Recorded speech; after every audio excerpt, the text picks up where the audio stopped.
નાગરિક સહકારી બેંકની ચૂંટણીમાં બોગસ વોટિંગ, વિવાદમાં રહેલી ચૂંટણીમાં વધુ એક નવો વિવાદ.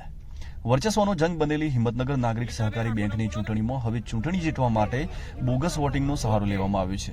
શરૂઆતથી જ વિવાદના વંટોળમાં ફસાયેલી આ ચૂંટણીમાં બોગસ વોટિંગનો નવો વિવાદ આજે બપોરે સામે આવ્યો હતો, જેમાં એક મહિલા મતદાર મતદાન કરવા પહોંચ્યા ત્યારે તેમના નામે પહેલા જ વોટિંગ થઈ ગયું હતું. તો આવું જ એક પુરુષ મતદાર સાથે પણ થયું હતું, જેને લઈને ભારે હોબાળો મચ્યો હતો. તો કેટલાક ઉમેદવારો અને તેમના ટેકેદારો આ બાબતની ફરિયાદ કરવા માટે ચૂંટણી અધિકારી પાસે પહોંચ્યા હતા, પરંતુ ચૂંટણી અધિકારી જાણે આની રાહત જોતા હોય તેમ 4 થી 5 બાઉન્સરોની રક્ષા સાથે તેઓ જાણે ફોર્માલિટી કરવા માટે મતદાન મથકોમાં પહોંચ્યા હતા અને ચૂંટણીના સ્ટાફને પ્રામાણિકતાથી કામગીરી કરવાનું કહેતા લોકો રોષે ભરાયા હતા.